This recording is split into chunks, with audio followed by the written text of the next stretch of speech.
couple months ago, I decided to investigate a favorite childhood creepypasta of mine, the Mario ROM hack that was uploaded almost 15 years ago to a Mario World ROM hacking website. The famous pictures spread around the internet and infected many a young Mario fan, myself included. When I decided to dig into the website it was uploaded to, the story, and the user who uploaded it, what I thought was a creepypasta written about one strange hack turned out to be an entire, elaborate alternate reality game involving multiple different games, and different scattered sections of the internet that all came together to tell one of the earliest examples of an ARG through video games.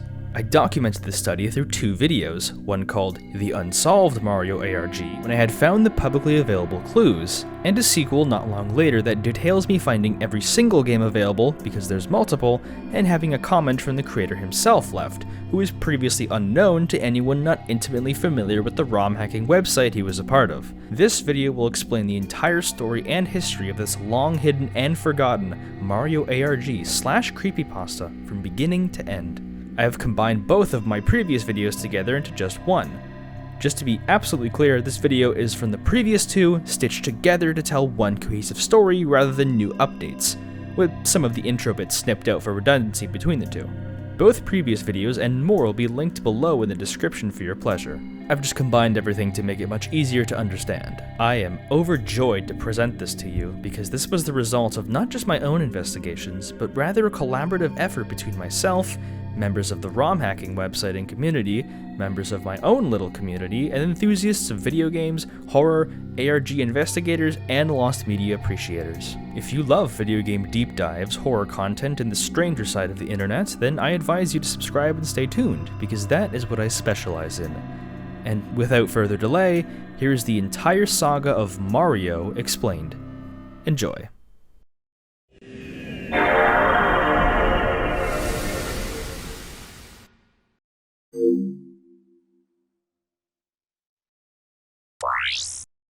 Welcome one, welcome all. I'm so pleased you could join for a very, very special episode. What makes it so special, you ask? Well, I'm just jumping for joy to discuss it with you. After quite a bit of deliberation, I have decided to finally make an episode discussing one of my favorite topics the internet's vast array of content could possibly provide: creepypastas. The name must sound familiar to anyone watching this video. The term, originally denoting copy and pasted short stories shared around the internet message boards, has become something so synonymous with the classic web browsing experience that is nearly inescapable, even to the average person who only browses casually. What someone pictures as a creepypasta is highly dependent on which type of media they consumed first, or most often. In our current age, you wouldn't be mistaken to point to something like Petscop or the Monument Mythos as a modern depiction of a creepypasta, and I can't fault you for that. The term has branched and evolved far from its humble origins as around-the-table tales of teenage slashers and has been prescribed as an umbrella term for any type of horror predominantly featured on the internet, from the well-known to the obscure. But what do I think when I hear the term creepypasta? For me, it brings me back to a simpler time, when a creepypasta had the aura and feeling of a playground rumor, wrapped in an eerie bow. Myths about hidden characters in early Grand Theft Auto games, tales of haunted copies of an author's favorite television series, and more of this sort is my platonic ideal form for this branch of horror content on the internet. The feelings of being frightened by secret content I had no idea pervaded my favorite pieces of media, as well as the curiosity that came bundled with it, always reeled me back in, no matter how much it made me feel scared when I was younger. The media aspect is especially important for me. For many reasons I don't entirely care to bring up, I had a very isolated childhood and struggled to connect with people outside of our media experiences. So it's important to me to preserve those experiences so I don't feel like I'm losing myself. Rereading a story like Squidward's, I think I'll just call it Red Mist for now, puts me back in the shoes of 10-year-old me, who was too frightened by the description and photo edits to notice all the tent swapping in the story. I recall telling people in class during the next school day about how terrifying this particular tale was, which started a chain of people genuinely believing that the story was real because of the paranoia I had fostered. Experiences like those I hold so closely to my chest that no other type of story or content could ever penetrate through it. But that's enough about me. I know others feel the same way I do because people simply won't let these types of creepypastas die. Red Mist, even though the hindsight of realizing it wasn't really all that well written, has taken on new life in fan projects like Red Mist Retake, as a clear love letter to the source material.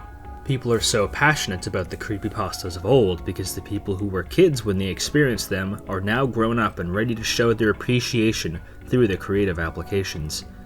Even if their original story quality isn't entirely up to par with what we have now, the memories and nostalgia of said stories can far overpower it. I think something that divides the sort of broadly stroked categories of old and new media-based creepypastas is that the ones of old would be reports or rumors of your favorite entertainment being haunted or tampered with some way, while the new breed chose to forego written stories and instead flex video editing and production to simply make those lost episodes in games a reality.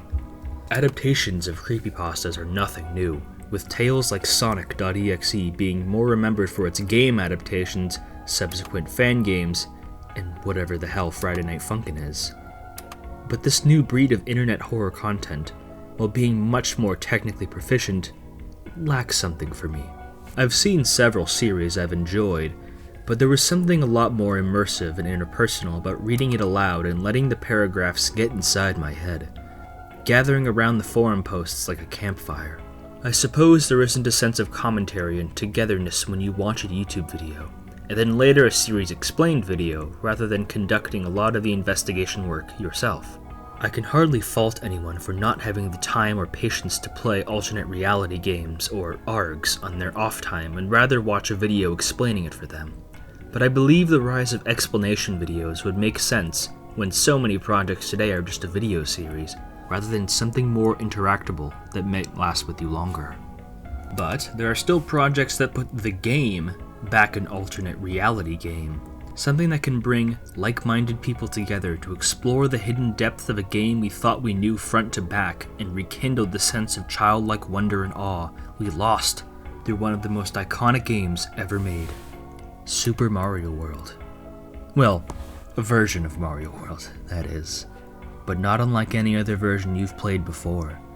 This is Mario, all caps, spaced letters, the Mario ARG. But first, I should give out a quick additional glossary. I intend for this video to give everyone a comprehensive understanding of what Mario is, and that is impossible without defining terminology and explaining things so that we're all on the same page.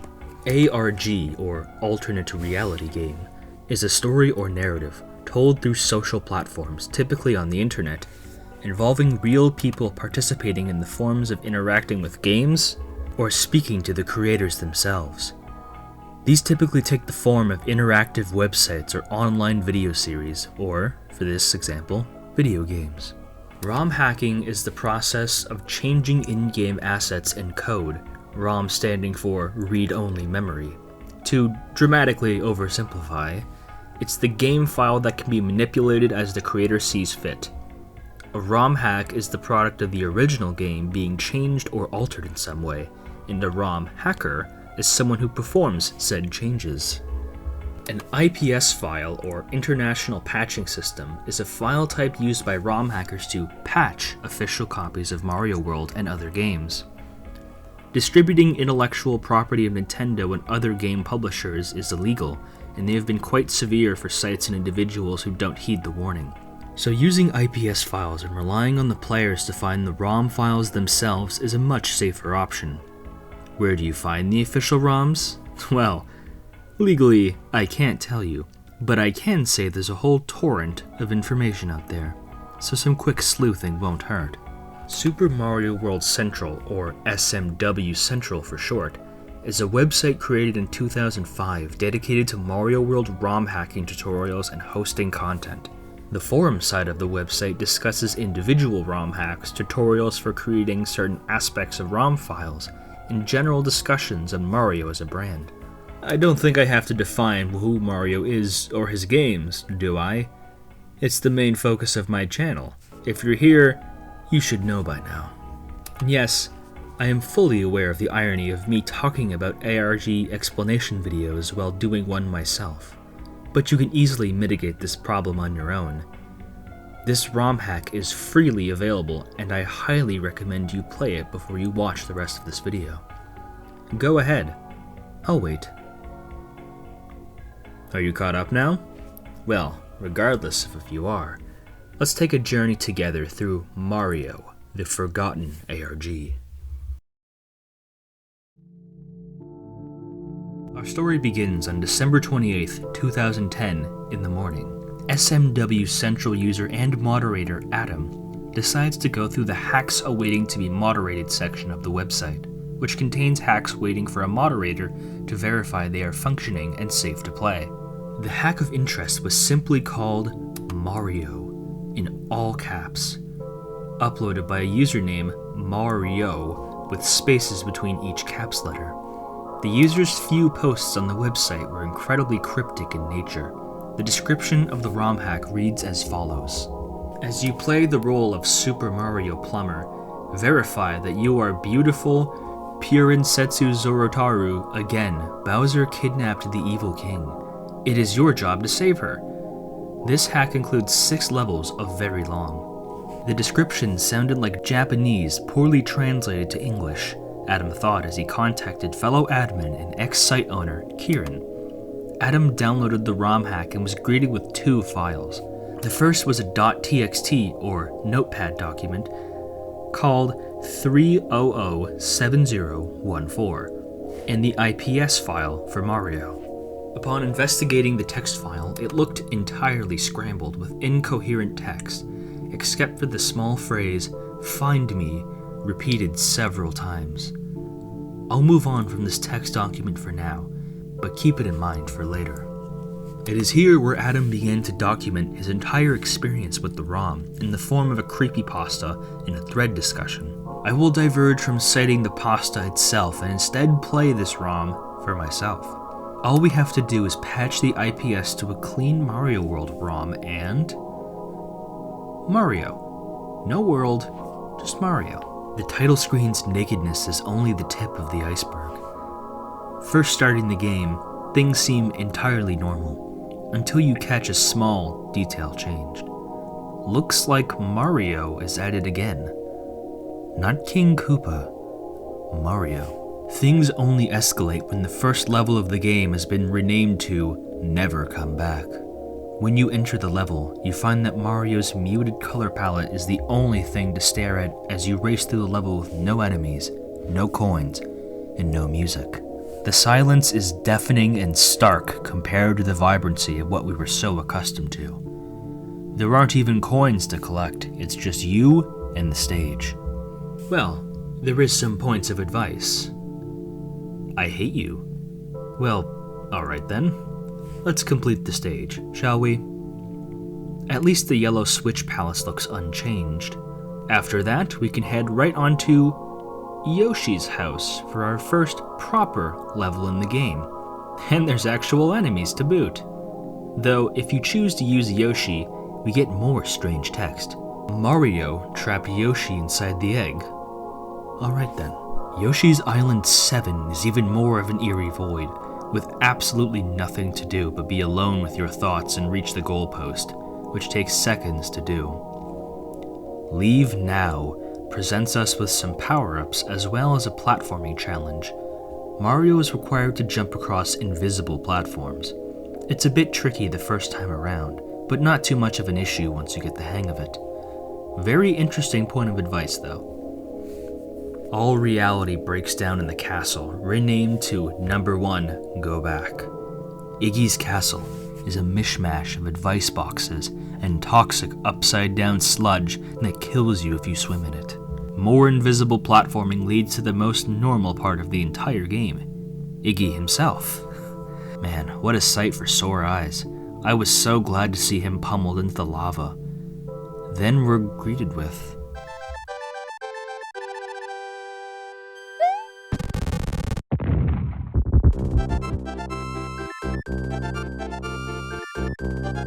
Victim number 1. Eyeballs were unable to be found. The victim was found lying on her carpet, causes of death unknown. Hand marks with unidentifiable fingerprints were found all over the corpse. So, that's a lot to take in. It seems like a coroner's report has snuck into Super Mario, and boy, does it ever feel creepy with how it mimics the regular text scroll of a typical castle destruction. So many questions, so little time. Who is this woman mentioned? Why were the fingerprints unidentifiable? I'm struck with so much new information and unsure how to feel about any of it. But we won't progress just talking in circles, will we? Donut Plains 1 is our end to reality. No other land or levels seem to exist beyond the Great Blue, so we haven't much of a choice than to enter. There's no way out of here. Fly away. A hidden warp pipe takes us away into another silent void, littered with doors that appear like tombstones. Another series of secret pipes lead us to nothing. The game has stopped, and we must end our journey here. I understand if you're confused by how abrupt things have ended, because I was too. There isn't much else to do in the game proper as far as I know. Taking a step back, what kind of story was Mario trying to tell? There are bits and pieces hinting at Mario's rampage against the innocents, but it's all very scattered and ambiguous. But perhaps the answer lies in the text document. It seems like I don't have to do the heavy lifting myself. Kieran, mentioned in the beginning of the story as the ex-site owner, noticed that the beginning string was that of a JPEG header, meaning this scrambled text file was actually a picture. He fired up a hex editor to convert the corrupted space values with null values. Through some deep internet browsing, he eventually formed the pieces together.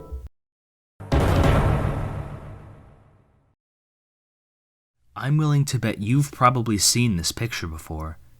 I mean, it's in the thumbnail, so yes, you have. But even before that, the mere mentions of Mario and Creepypasta in the same sentence is bound to draw this blood-curdling image in your head. But why? Why is this image so infamous? Well, it's important to consider its origins, in that it was a mystery for years. It came from a decrypted .txt file in a game uploaded on a website in 2010, and from then on, its origins were completely in the dark. What is it trying to depict? Many say it's the tortured visage of victim number 1, presumably Mario's victim if we are to take the text of him being a psychotic killer to heart. Though, I propose another theory. I think this red face is meant to represent Mario himself, as he is dragged into hell to atone for all the destruction he caused across Dinosaur Land, potentially more areas. But where does the image come from? That was a topic many struggled for with years and years, which took us down 4chan and other forum sites like rabbit holes. But the answer was partially solved not too long ago. On August 8th, 2008, Ice Cream Monkey Fan would upload a video called Weird Chain Letter Victim Number 1, where we can see a familiar face, as well as a slightly modified version of the Victim Number 1 paragraph. Given that the game was uploaded in 2010, a video from 2 years prior being co-opted isn't hardly unheard of, but this leads us to a troubling development. If this text and image did indeed come from chainmail, then its origins have become unbelievably muddled. We would have to trace back to a series of chainmails in the early 2000s and find the first person who decided to deep fry this image.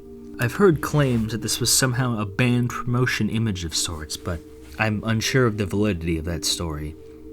If this does end up being some kind of music promotion from long ago, I can only hope they were producing something a little bit more substantial than a Radas promotion for KFC murder chicks. Someone named Grinfriend is implicated in the video, but it's unknown if this was its original source or one of the countless connected people in the chain.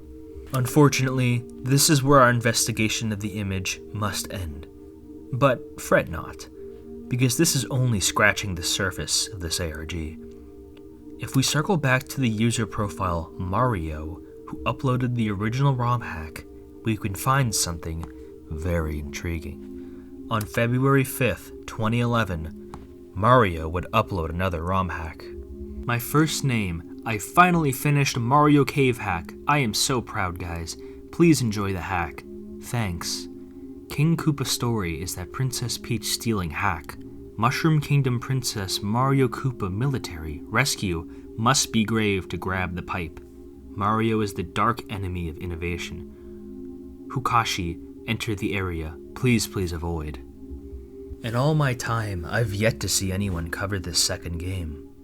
The original ROM is quite infamous among the ROM hacking and creepypasta community, but it seems like Mario's sequel seems to be seldomly known. We're about to dive into a real mystery. Don't say I don't do any research for you, ladies and gentlemen. Why don't we dive right into it? Super Mario Ultimatum is very interesting indeed, is what I would have liked to say, but I've run into some severe problems trying to make this game work. The original link posted is dead, and the alternative link posted in the thread doesn't open any Super Nintendo emulator, nor does Lunar Magic work either. So, we can't seem to run the game, as irritating as that is. What we can do with it, however, is scout the thread and see where it takes us. The very first reply, it details a second victim with a description much like the first. Victim number 2. Although he was alive when he was found starving in an abandoned apartment, he died from blood loss on the way to the hospital. The place has apparently no tenant or owner. Another heinous murder, this time through blood loss and starvation in an abandoned apartment. Other thread messages describe the hack as Mario traveling through a dark cave by himself, with more threatening messages from the info boxes. Here are some of them. I shaped a brave new world, and we were the only ones within, but now there is nothing. Come home. Can't she just take medication? She'll get better, won't she? I made a cake, Mario, but it wasn't for you. And once we had made it there was nothing but a smile. But the doll wouldn't stop, so we ditched her. I miss her so much. Someone mentioning shaping a brave new world and referring to someone else or some other people as we. But that world has apparently crumbled. Princess Peach is mentioned baking a cake, but for someone who isn't Mario. The doll is mentioned as someone that was abandoned. Keeping with the vagueness, everything is confusing and hard to put together, but we can sleuth more disarray happening in the Mushroom Kingdom. But the last message really piques my interest. Transmission begins at 03/25/2014. Transmission? 2014? I'll keep quiet on this for now, but please don't forget about this passage. Progressing deeper into the thread, you'll find that the creator himself, Mario, posts seemingly out of character about patching the bugs in the game, but the trail vanishes quickly, and mods decide to ruin the fun and lock the thread. I thought about trying to contact anyone from the thread to get the scoop on what's going on, but given that most users here have been inactive for over a decade, it might be a lost cause. But we haven't fully hit a brick wall just yet. We need to explore Mario's user profile first. We can see that his account has been inactive for 11 years as of the time of recording, and that his time zone very likely hints at him being from an East Asian country. Checking out his files, we can see a whole range of topics. Almost half of his uploads are My Little Pony characters in Gary's mod or Homestuck GIFs, so I'll merely be glossing over those. But we do find some interesting uploads, mainly some reversed audio files. I'll play them as they were uploaded and then reverse them.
The second one seems to be a clip from Disney's Aladdin song, Friend Like Me, but the first track is far more interesting. We seem to be given a code. I have a message for you. G1BX24JZ. It's either you too, or you should. Had better hurry up. J1BX24JZ. Could this be a code relevant to that 2014 transmission date?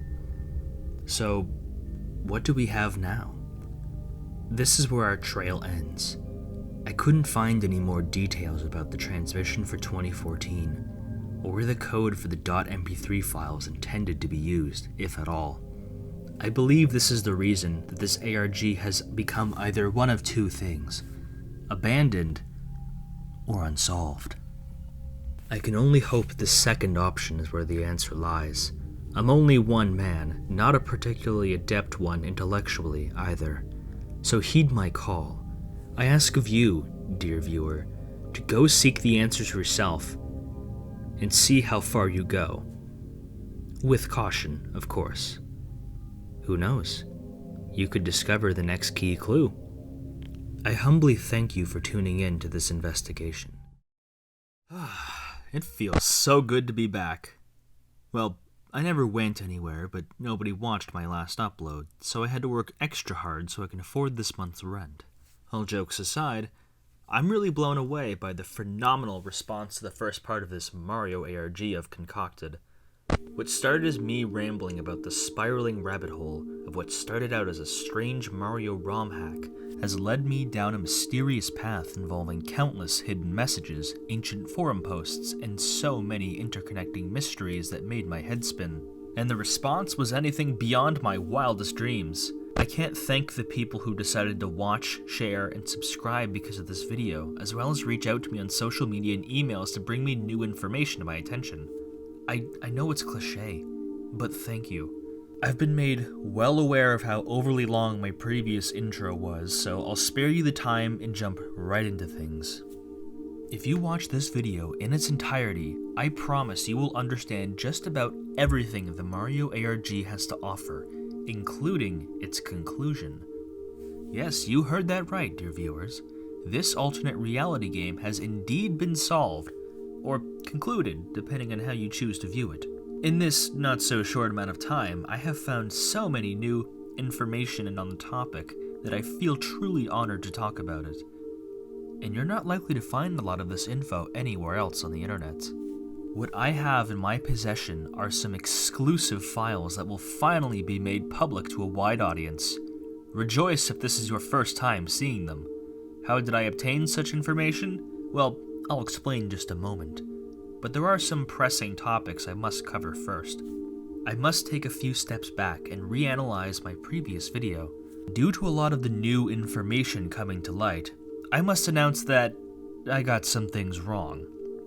Not a lot, but I must clear up some details to correctly summarize the events of this ARG. If you aren't interested in that segment, there will be a time code on screen you may skip to for me to start covering the new information. Naturally, if you have not seen the first video, I highly recommend you pause this video and watch it beforehand. I will have it linked in the description to make things as comfortable as possible for you to view.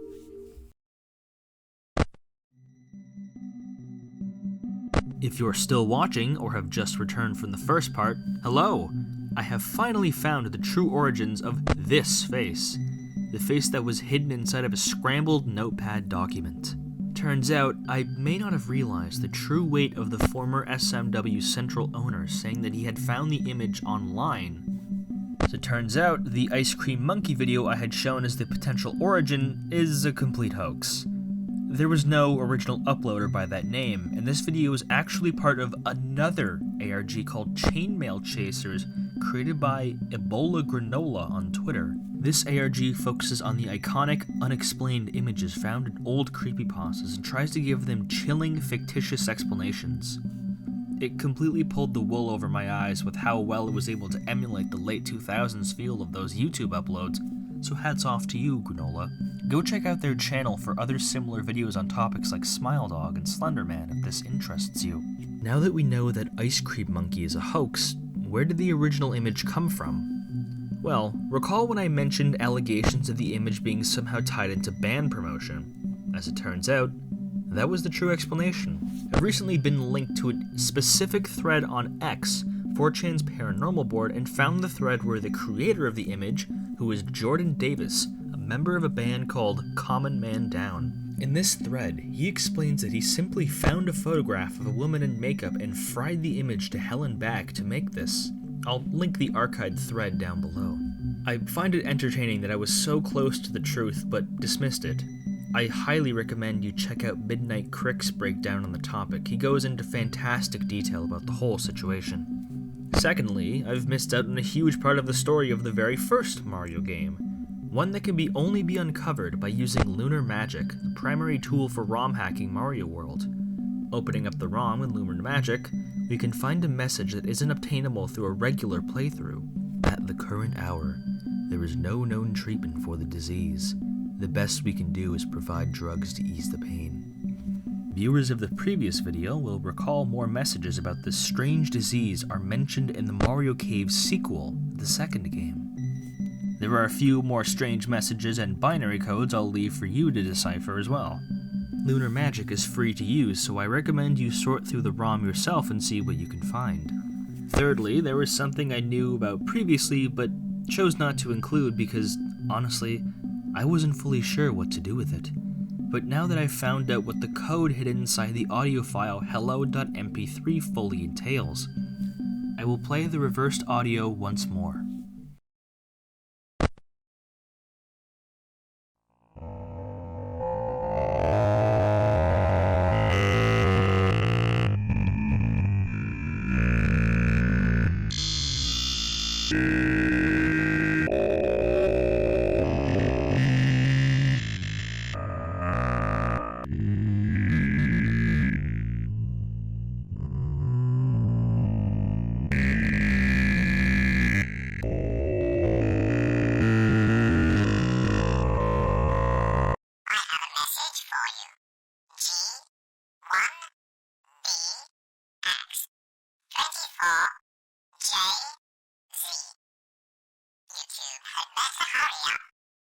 Following the link leads to a YouTube channel by the same name. Its only upload is called period.wmv.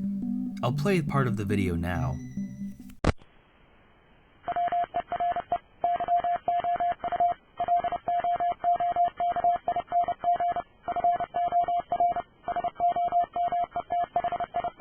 Seasoned code crackers, the audio should sound familiar.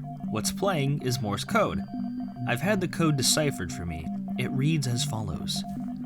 Were you looking for something in particular? You will have to look in a place 20% cooler. What that means is up to interpretation. The video footage playing appears to be Liquid Chris? Of Chris Chan infamy? Alright then. Now that we've cleared out some of the major misconceptions and hidden details, I'd like to finally start covering the new content made public to me. Of course, I always promote people doing their own research and coming to their own conclusions rather than blindly following mine. So I'll be putting just about every file into a link of some sort in order to spread the word. Inside, you will find several images, audio files, and other files for your own investigative purposes. The link to a website with these IPS files will also be included. Don't say I don't do anything for you guys.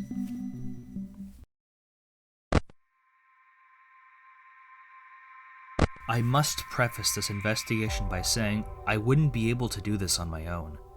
In my comments section, I was contacted by KTB, a longtime user and staff member of SMW Central who reached out to me with loads of critical information. It was on his notice that I discovered the true origins of the Mario image, the other missing files, and everything you are about to see. This video simply would not be possible without his input and guidance. so I ask that you show your support and appreciation by sending him some love and thanking him for his tremendous actions. He has also done his own stream on the multiple Mario sequels on his own time, so check those out. And yes, I did say multiple sequels. There are several. But first, what about Mario Cave? Remember Mario Cave? The sequel I covered that would not open in my emulator no matter how many times I tried? Well, I now have my hands on a working copy.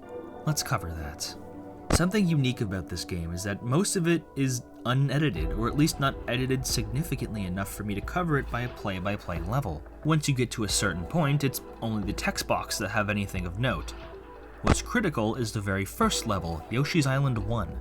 Mario must traverse through an altered land in order to find the secret warp pipe to lead to the pipe maze, which leads to the secret exit to finish the level. You'll find plenty of pipes, but none of them lead to an exit, no matter how hard you try. All that's left to do after you hit the mid-exit point is to throw yourself off a cliff and try again. When you re-enter the level, you'll notice that the starting point is the other side of the missing gap you previously couldn't reach.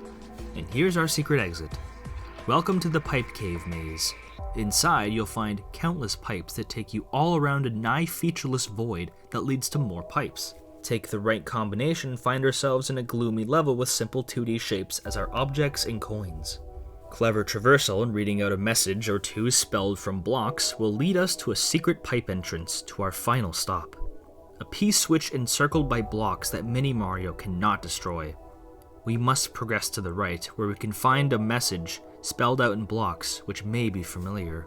I shaped a brave new world, and we were the only ones within, but now there is nothing. Come home. We finally know the origin of one of the phrases I covered in part 1.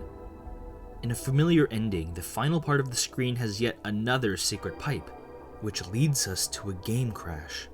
Recall how I said that most of the game wasn't critically changed. If we head to the next level, we can pick up a mushroom and redo the maze section, this time at proper size. Using the P switch to unlock the door, we find nothing. Game crashes again. I'm sorry to disappoint, but this is all a small playthrough really brings for me here to discuss. But our investigation of the ROM does not end entirely here. Why don't we open this game up in Lunar Magic? In the message text box section, we can find several of the quotes from the original ultimatum thread that we read in the previous video, as well as a few new ones. 12A-2 is a pretty interesting one. It was only a prank. Prank? Hold on to that message. It'll be important for later. Circling back to the main story of Mario, what do we now know? Well, it's still hard to say. We have been introduced to a new plotline, something about the kind of potentially incurable disease. Symptoms and the ultimate fate of people who catch the disease are left mysterious. The talk of a brave new world and leaving behind some kind of doll behind might hint at some kind of greater societal change or movement, though I'm unsure if it's large or small scale. Suffice to say, the Mushroom Kingdom has seen better days. I still can't really make head or tails of what's going on, so I think I might have to reveal a bit of my hand early.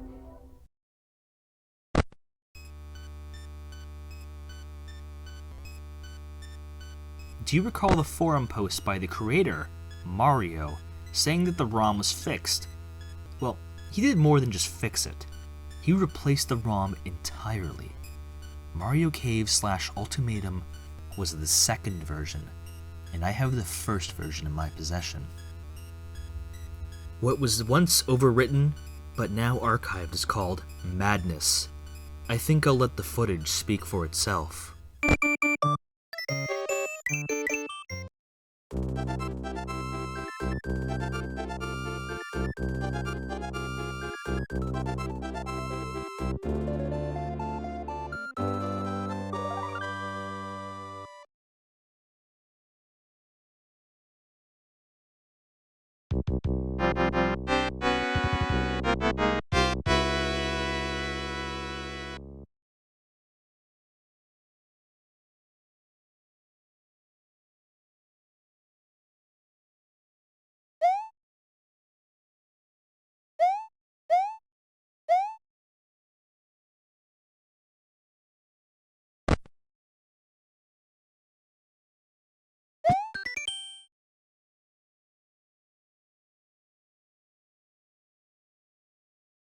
I'm getting a little tired of repeating myself, but I still don't entirely understand what's happening.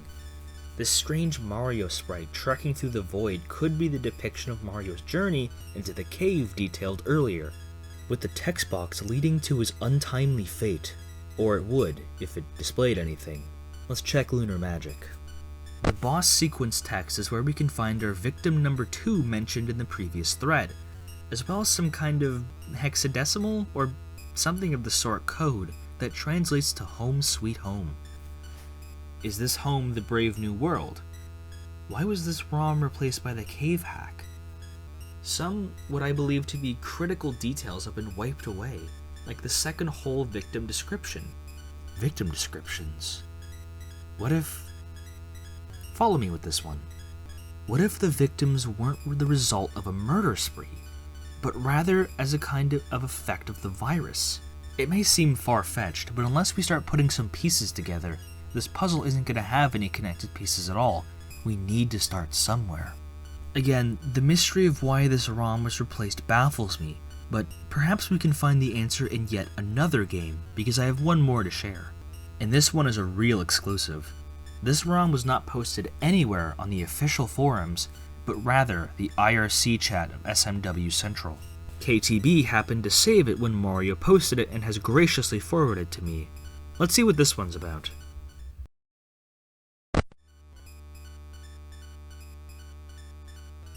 Mario, as the ROM hack is titled, is another cave-based hack, but with less to explore. Only one level is accessible, and there isn't much to do aside from running into a bullet bill at the end.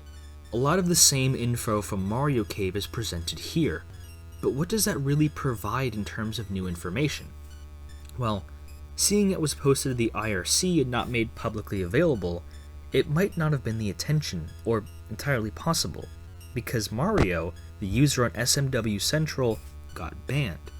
I'll explain more in a bit, but keep that in mind. You'll notice that the account is listed as banned, hence why no return was made, but that doesn't mean it's the end of the story. An account re-register was made in 2013 by the same core user, and one more final hack was submitted. So, if you're keeping track, we have a total of about 5 different ROM hacks, which is honestly surprising. I thought there was only one before I started writing the script for the first video, and was surprised to know there was an official sequel. This final hack is called Mario the Super. Let's take a look.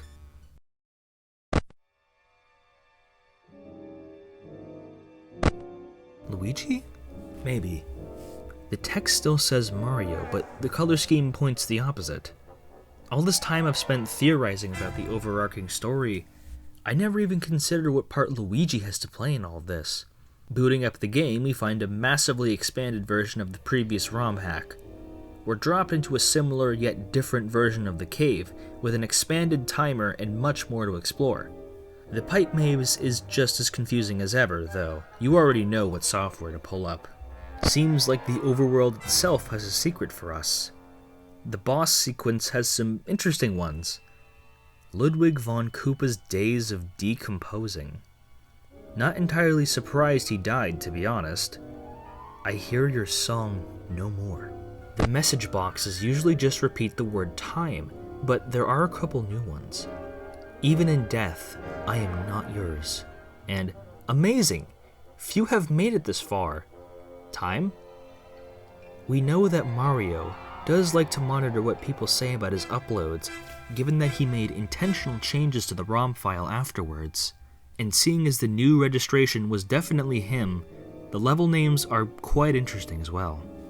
So that's all the game's covered, I promise. No more hidden ROMs exist to play through, as far as I know. But we don't seem to be any closer to figuring out what's going on.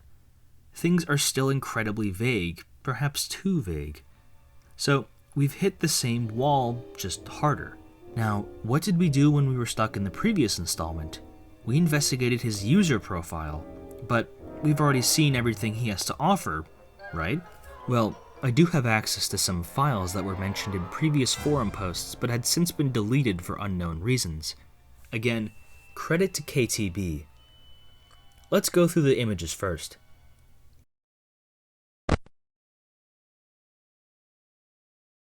Foremost, he has an insane number of pictures of Rainbow Dash present. The significance of this is something I'll hold on to for now, but it is kind of funny considering the reference to the 20% cooler meme of the early 2010s. It's easy to forget, but when this ARG was really heating up in the early 2010s was also when the rise of MLP and brownies were, by extension, was a contentious topic. Some images taken from Ted the Caver, perhaps the first creepypasta, assume a new life with their file names. Burning Man and especially Victim Number 2. Number 2. I recall that he was found in an apartment starved, but this was inside a cave. Perhaps the parallels in the cave are meant to represent the isolation and starvation of his treatment.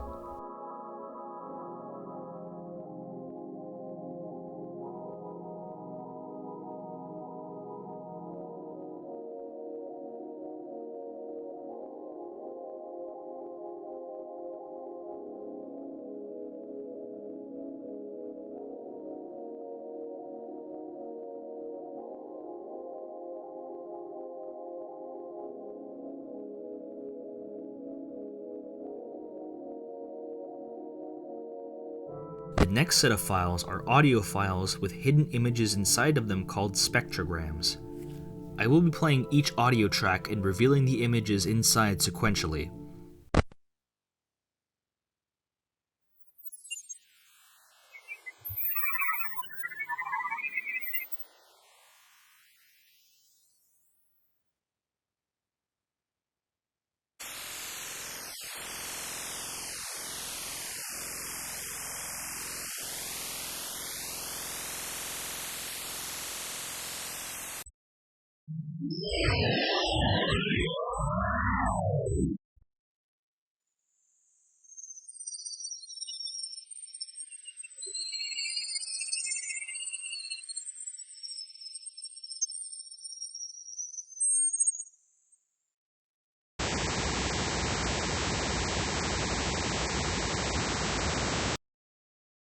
What these all look like to me are victims, not dissimilar to the edited red image that made the story so iconic.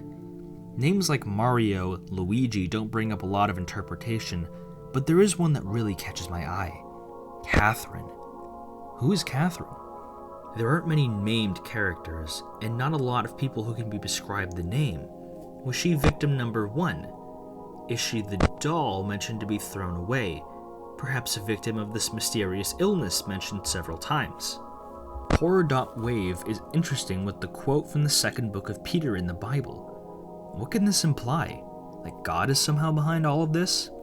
The other two files, musical and 02202004.wave, are Morse code files. Thanks to the hard work and dedication of Half Endy Demon, Lesby Oswald, and others, I've been able to find their true messages. Musical translates to... I think it's backwards, just give me a moment. There we are. Read backwards, it says, "Yes, too late for her. She's gone blood." 02202004 says, "Hello? Yvette? Are you there? I have something to ax out, something very important. It is to do about Catherine. I am worried about her." That's what's approximated from the Morse code, at least. There are some weird spelling errors present, and we aren't entirely sure if that was intended by the creator or how we translated them, so take it with a light grain of salt. Well, did I call it or what? Sounds like Catherine is indeed a victim of this virus. The first audio file reads like a jumbled sentence from a doctor or surgeon just learning that they've lost their patient. The second introduces two other characters, an unnamed narrator and Yvette, who are engaged in a conversation, likely a phone call or text message about the status of Catherine. So, if she is indeed a victim of the disease, should we assume that's how she looks in the spectrogram in the end result for anyone contracting the disease? That certainly adds a new layer of complexity to the scrambled red image from the first game, but it also makes me scratch my chin about the status of Mario and Luigi. If they both received their own spectrogram images, what can we surmise about this disease, other than its mortality rate or that it might have potentially biblical origins? I propose that this disease offers a particularly nasty symptom: mutation. Look at all the victims of this disease. Look at how red and mutated they've become. Mario isn't even slightly recognizable from his classic self. However, one contracts the disease, it distorts the flesh until you look like poor Luigi, a pile of bones and blood. And about how you contract the disease. Notice how Mario, and potentially Luigi, is spotted inside cave structures. Caves play quite a big role, being featured in several of the games. The Ted the Caver images especially, with victim number 2 being pictured inside of a cave. Now, hear me out with this one. What if this is some kind of disease contracted inside caves, or similarly dark, dank, and isolated areas? It could be the result of some kind of creature or bacteria inside, or a representation of the isolation and the human mind made flesh. But there is a connection between these. Victim number 2 died on the way to the hospital, but we can clearly see him inside of a cave. He was described as being found in an abandoned apartment before death, which appeared run down, so symbolically sound with the cave theming. What if Mario was framed? We hear endlessly about the reign of terror Mario seemed to have inflicted, but we don't see any of it. Was he somehow blamed for this virus, which had already begun without his action? Perhaps the grief of the situation drove him into the cave only for him to contract the same disease, either out of misery or self-inflicted. Poor Luigi, if that is Luigi, seemed to try and find his brother, only to end up similarly lost inside the cave with the same illness. It's a very somber tale that leaves a wake of bloody destruction, an incurable fatal disease that mutates the body until you can no longer identify your loved ones before death. How deliciously cruel. That's all the files I have available to me, and are we really any closer to figuring out what's going on? Well, let me summarize everything once more to try and understand the story that's being told here, through all the pictures and games and audio files present. Starting off with the original hack, we can see that the Mushroom Kingdom is in disarray. Mario seems to be inflicting a ton of terror on the people, or at least the people believe him to be responsible for it. Victim number 1 is described in a murder scene after you beat Iggy's castle. Mario gets stuck in a cave while being taunted with messages berating him, and the game crashes. Cue to the scrambled red face. The multiple other games reinforce this aspect of Mario but add an extra narrative. There seems to be a kind of sickness that turns people inside out, affecting people inside and outside of the Mushroom Kingdom. The narrative does become a little confusing if everything does take place inside the Mushroom Kingdom, with the images being references to what's happening inside, or if there's some kind of connection between our reality and Mario's. The status of other Mario characters hangs in the balance. While the virus is going, there seems to be ongoing murder investigations. Through potentially these murders could be the early stages of said virus, and Mario's the main culprit. Either Mario has been committing these acts while the virus is spreading, or he was falsely accused. Either way, he gets lost in a maze of caves and pipes, which likely leads to his untimely death. Luigi goes into the same cave to look for his brother and ends up with the same fate. Several images and audio files point us in different directions, from YouTube videos to cryptically scrambled images. More people are being affected by this virus, but we don't have a full explanation. My theory is that it's a representation of the effects of isolation on human brains and bodies because each victim was alone and inside a cave or similarly isolated and desolate environments when they contracted it. And that seems to be where we're left off. Mario, the creator and main account posting all this, has been banned and inactive ever since, despite a message in one of the games saying there would be an upcoming transmission in 2014, which seems to have never come. Now, I want everyone to brace themselves for this.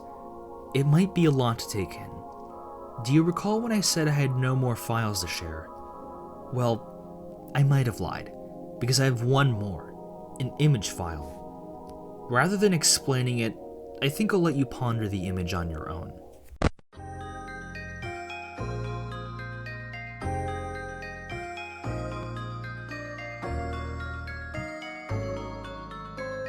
Have you finished? This may or may not shock you, but Mario, the poster, might not be a mastermind ARG creator, but rather a dedicated troll. Let me explain. I've said that his account was banned, but why was it banned? Was it for the level submissions breaking the terms of service of SMW Central?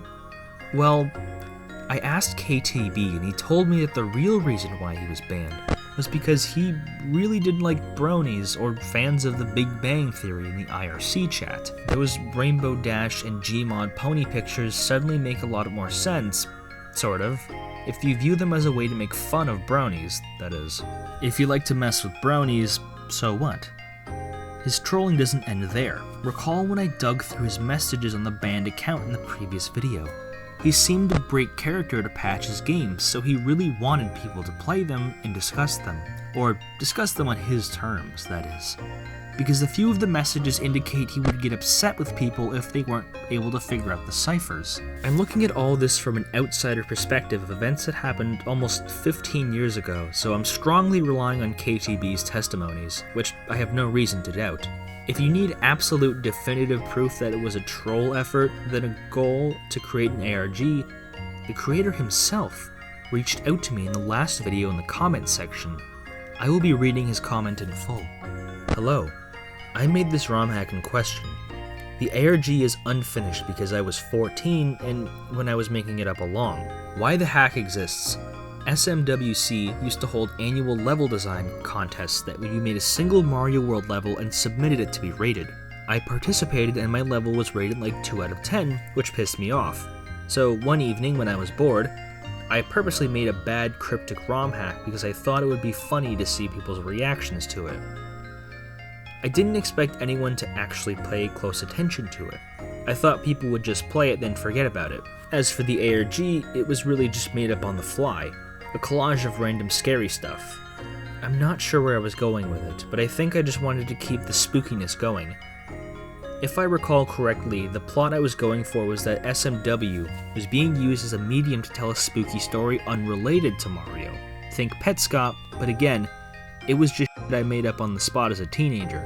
It had no real rhyme or reason. It's just there to be spooky. As I was 14 at the time, it's poorly made, it just contains references to the stuff I happened to be into as a teenager. Homestuck, House MD, Yume Nikki, etc. It is a little embarrassing to see it again after almost 15 years after the fact, but what can you do? Eventually, I stopped trying to make it unsettling and just uploaded whatever random GIFs I had made at the spare time. It ends with the middle of nowhere because I stopped caring at some point. It didn't occur to me that the Victim 1 blurb had anything to do with the image. It is pure coincidence. I simply lifted it from this video's description because I found it funny. He then links to a video called Victim 1 uploaded in 2010, which a description that reads, Body retrieved 07-11-88. Corpse missing skin, eyes. Hand-shaped marks seared into flesh on upper arms. Cause of death unknown. The description obviously being the inspiration for the original. This video was proof enough to KTB that Rotten Egg 2000 is indeed our creator, because KTB had previously had conversations with the creator who linked the same video in the past. Without me really needing to explain it, I think this is definitive enough proof. We have a clear explanation why things seem to end dead in their tracks, because the creators simply got bored of the project and decided to move on. That's why no uploads or any activity went past 2013. What does that mean for the ARG? Was it totally pointless to cover something that had already been, quote, solved over a decade ago by the people in the original forums? No, not entirely. The intended ARG aspects, like the creator says, were made up on the spot, but they were intentionally crafted to get people asking questions. Even if the story wasn't charted out, or even if there's no story at all, there's still something to be said about the entire experience. If you were there back in the forums, or if you're a fan of the later creepypasta written about it, if you've watched other analysis videos on YouTube, or finding out for the first time through my video, it's an experience that connects everyone for almost 15 years through a series of photographs and ROM hacks that stand entirely on its own in a lovely, unique way. It's cliche to say that the destination doesn't compare to the journey, but there aren't many experiences that I can say match the description than this one we went on together solving the Mario ARG. Well, I can't really say I solved it per se. It doesn't really make a lot of sense to say it's solved if the mystery was left intentionally vague for people to discuss without a clear goal in mind. And if the original people on the SMW Central forums already knew of the outcome of the situation. I'm only a messenger, really. What I do hope is that this information becomes more public, both through me providing all the files in the link below, but also in the general minds of creepypasta and lost media enthusiasts. My aim with this video was not to claim that I had uniquely solved it entirely on my own, because that simply isn't true. Without help from people like KTB and some of my loyal viewers, I never would have progressed enough to make a second part at all. Again, I must humbly thank everyone who helped me, everyone who watched, and especially the creator himself. I don't know what you're up to these days, but I'm overjoyed that you can look positively on the whole experience you've crafted over a decade ago, and the impact it had and continues to have on players and researchers alike. It's been an amazing journey, and I'm a little sad to see it go, because connecting with people and uncovering new details and theorizing about what kind of story was being told was amazing. I feel truly humbled and honored by the whole experience, but if there's anything I want people to understand from me, is that I don't plan on stopping soon. The second after, or even before, I'm already working on a new video. Take this as my official, last moment endorsement to like my videos, subscribe and share them, do whatever you feel you must do, because I'll be sticking around. My creative and tenacious flames are continually fanned each time I upload, and I have you to thank for it. What is my next video, you ask? Well,